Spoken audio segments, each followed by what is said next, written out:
Okay, I thought of this idea and figured it would be fun. So one Mary J. Blige album has to go from the 90s, okay? So we had What's the 411, My Life, and then Share My World, and then on to the Mary album, okay? And so I'm going to give my pick, and then I'm going to rank these as well. So if I have to pick one album to go, I would say the Mary album. I made a whole video on this, but I just do not like the Mary album. There was one song where she samples Benny and the Jets, which wasn't great. She had a song where she interpolated I Can't Help It, one of my favorite Michael Jackson songs, completely botched it. I just thought that songwriting and productions weren't great. Like, it was just not a good album in my opinion. After listening to it, I don't understand why it's so highly revered. That's my opinion. And then Share My World can go next. I'm just not that fond of Share My World. You know, I love Share My World, the song. I wish the album was that good, okay? And then I think I had a few other songs that I saved, like I Can Love You is a really good song. But for the most part, this album didn't do a whole lot of favors for me. It wasn't my cup of tea, and I was excited about it. It's been hyped up so much. It wasn't my moment, okay? And so there's that.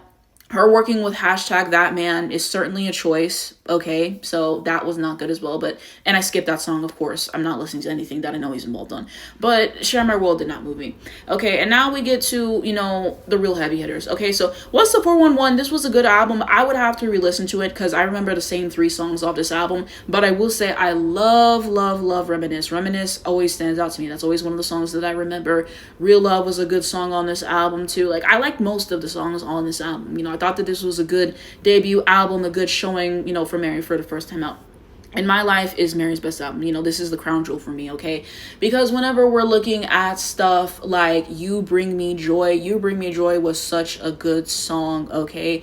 My Life, the song talking about if you look at my life, see what I see, and just, and that whole documentary that she did on Amazon Prime, I actually thought that was quite good, talking about what she was kind of going through with her relationship at the time and just the strife that it was putting her through respectfully in that era as well. So I really appreciated that on this song too. Happy was a really good song on this album too. I almost forgot about it. I had to pull the track list. Marriage Joint as well. Okay. Like, there's no skips on this album. This was a really solid album for this year and definitely one of the best R&B albums of the 90s. So I'm really fond of My Life. I think it's Mary's best work. Mary's discography for me, it's very up and down. She only has a handful of good albums to me, and that's my opinion. But let me know what you think below. If one Mary album had to go, which album would go? And we can do it conversely. If one Mary album had to stay, which album, would stay? I would pick My Life personally, but let me know below.